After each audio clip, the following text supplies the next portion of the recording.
This episode of Two Wheel Thunder is underwritten by Bikers Church, Erlanger, Kentucky. Join us at our new location at Christ Chapel, 3819 Turfway Road, Sunday evenings, 6 p.m. USA Choppers, Lawrenceburg, Indiana. Home of the USA Bad Boy, USA Super Bad Boy. Al Abrams Construction Services. General contractor, project supervision, new construction and remodeling. 30-plus years personal experience. Train, MRO Incorporated, a 501c3 membership-run organization, educating the public on how to share the road with motorcycles. If you need any information about a product or segment on our show, email us at twowheelthunder@hotmail.com. Hello, I'm Rick Perilous from Stokers Dallas, and you're watching Two Wheel Thunder TV.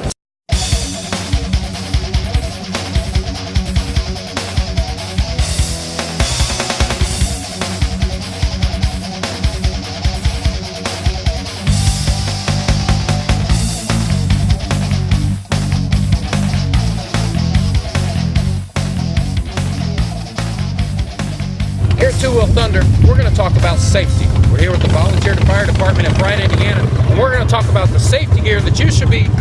Hey, where do you think you're going? I'm ready to go riding. No way are you ready to go riding a bike. And neither should you if you look just like this. These guys here know how to protect themselves when they're fighting a fire, and you need to make sure you're protecting yourself when you're riding your bike. We're going to talk safety gear.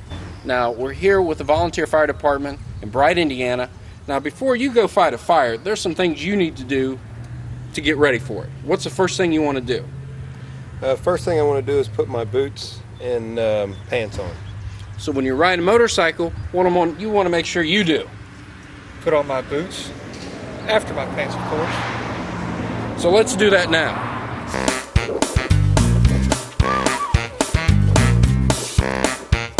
You seem to have a little more practice at this, Yep. a little quicker. But one thing is, now we're halfway there being protected when we're riding our motorcycle or if you're going to fight a fire, because safety gear is very important. After you get your pants and boots on, next thing would be... Next thing you want your coat on. Coat on. And next thing you put your... Also, you like to have your coat on. Coat on. All right. Now with the pants on, the boots on, and the coat on, we've protected our legs, our torso, and our arms, and our feet. What's the next thing you would put on? Next thing I'd put my helmet on. Helmet on. Next thing you would put on? Also, put on my helmet. A helmet. Helmet's going to protect your head, your ears, in case you do end up in an accident on a motorcycle. Now, some things people forget about is eye protection. You want to make sure you wear eye protection. You guys have Face shield. a face shield, and you have... Sunglasses. Now, make sure when you buy your sunglasses, they're not just sunglasses off the shelf. You want to make sure you get some that are impact resistant, also UV protection, because you're riding into the sunset or the bright morning sun. You want to make sure you're able to see through your glasses, and also make sure that any rocks or bugs hit it, you'll be protected. Speaking of eye protection, we recently caught up with Miles Freeman of the Wiley X Eyewear Company. We wanted to talk to him about his product, how it protects not only the motorcycle rider, but also protects the men and women who are serving in our military. Well, first and foremost, we're one of the largest manufacturers to the military. So impact resistance is our name and our game, and that's what we specialize in. So what we try to do is we try to incorporate that lens technology for the rider, and develop wind protecting styles, styles that convert for day and night use, and we try to design function first, fashion second. So that's probably the biggest thing that sets us apart. And I did notice in the catalog that there's several different shades. Now, I didn't realize that each color shade lens is going to do something different. What's the purpose of that? Right, yeah. Well, light adjusting technology is becoming a real popular thing nowadays. So we're developing transitional lenses so that the rider doesn't have to interchange lenses. Let's face it, you're on a long, brutal ride. You don't want to have to snap lenses in and out and have to deal with that sort of thing. So light adjusting technology is what's really taking over, but we do have interchangeable styles as well. So the light rust is real popular because it's a blue blocker, It tends to enhance contrast, therefore allowing better visual acuity on the road ahead. So. And I notice for myself, I always have trouble finding glasses that fit. Most of them will be too tight. I noticed when I tried yours on, they were very flexible and they felt really comfortable and lightweight.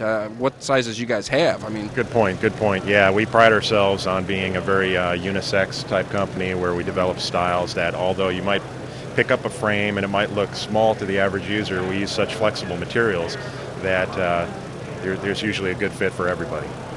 Now there's one more piece of equipment that we almost forgot. What else do you add? We also need to put our gloves on.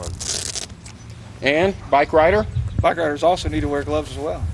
Because you want to protect your hands when you're riding. When your hands are stuck out here on a grip, you can get rock chips hitting your knuckles. If you end up falling off the bike, you want to make sure you're protected in your hands, your palms, and the top of your knuckles. We want to say special thanks to the volunteer fire department here at Bright, Indiana. Not only are they firemen, but they're also bikers. They're a group called the Warthogs, is that correct? Yeah. And how do you get involved? How can you become a Warthog? Warthogs are made up of all policemen and firemen. We've got chapters all around the United States and Canada, approximately over 600 members total. We're the first chapter in Indiana to get started. We've been together a little over a year. We have about 17 in our club. Great. So next time you're out riding, who knows who you could be riding next to? It could be a policeman, it could be a fireman. So make sure you don't run us over while you're out there on the road.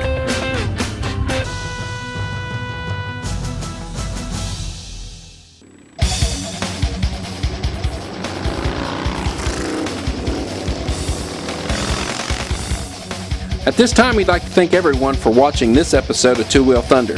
If you have any comments about this show or a suggestion for any future show, email us at twowheelthunder@hotmail.com.